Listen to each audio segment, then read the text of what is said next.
मेरा नाम प्रदीप है। मुझे गांव के घर से काफ़ी दूर की बड़ी सिटी में नई नौकरी मिली थी।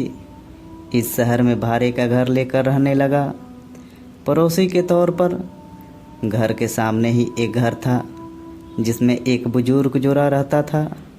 दोनों बिल्कुल अकेले थे, मतलब ना कोई बेटा ना बेटी, ना नाती ना पोते, यानी कि संयुक्त परिवार नहीं था।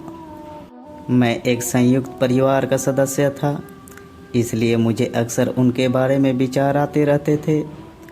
मुझे देखकर बुरा लगता है, इतनी उम्र होने के बाद भी उनकी देखभाल करने वाला कोई भी उनके साथ नहीं है। जब मैं सुबह ऑफिस के लिए निकलता था तो देखता था कि दादी जी अपनी कपकपाते हुए हाथों से दादाजी को चाय देती थी। वैसे ही कपकपाते हाथों में कप लिए दादाजी चाय पीते थे।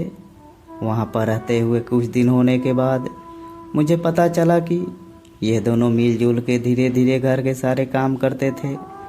कोई भी उनसे जाकर बात नहीं करता था। इतने दिन में मैं उनकी आवाज़ तक नहीं सुनी थी। जब मैं शाम को ऑफिस से घर आता था तब दोनों को घर के आंगन में बैठा पाता था और उन दोनों के ही चेहरों पर थकान साफ साफ पड़ पाता था। मेरा मन कई बार करता कि उनसे जाकर बात करूं, लेकिन फिर किसी वजह से मेरे पांव वहीं पर थम जाते। मैं जब जब उन्हें देखता था मुझे मेरे दादा दादी की बहुत याद आती और मैं घर पर फ़ोन लगाकर उनसे बात कर लिया करता।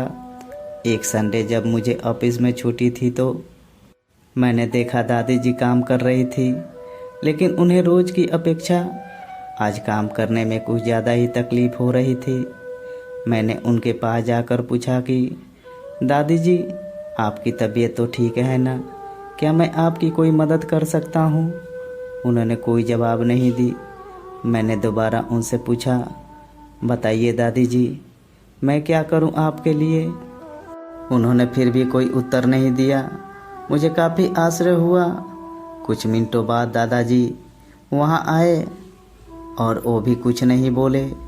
मैं ही बात को आगे बढ़ाते हुए कहा, मुझे लगता है कि दादी जी की तबीयत खराब है, इसलिए मैं यहाँ आया हूँ। मैं आपकी मदद करना चाहता हूँ। बताइए मैं कैसे आपकी मदद कर सकता हूँ? दादाजी इशारों से मुझसे बातें करने लगे।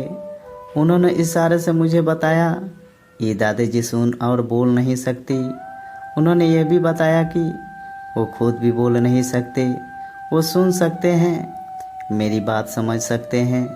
उन्होंने इशारों से दादी से कुछ कहा और दादी ने मेरी तरफ देखकर मेरे माथे पर हाथ फेरा।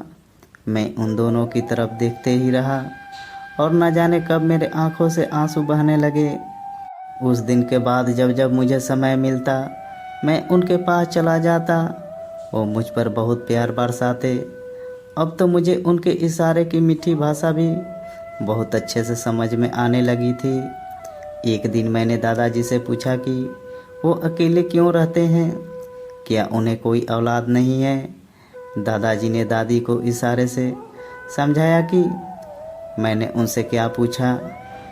फिर दोनों मेरा हाथ पकड़कर मुझे आंगन में ले आए और अपने आंखों के आंसू पोंछे और उंगली के इशारा करते हुए एक साइकिल मुझे दिखाई।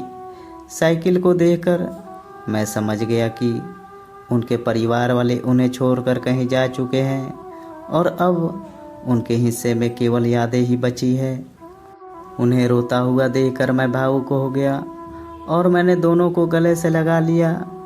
उन्होंने मेरे ऊपर अपने सीने में सालों से बंद प्यार के बादलों से प्यार की इतनी बारिश कर दी कि मैं पूरी तरह उसमें भीग गया। दोस्तों, आपको दादा दादी की ये कहानी कैसी लगी हमें कमेंट करके ज़रूर बताएं और मेरे चैनल को सब्सक्राइब ज़रूर करें और वीडियो को लाइक ज़रूर करें दोस्तों।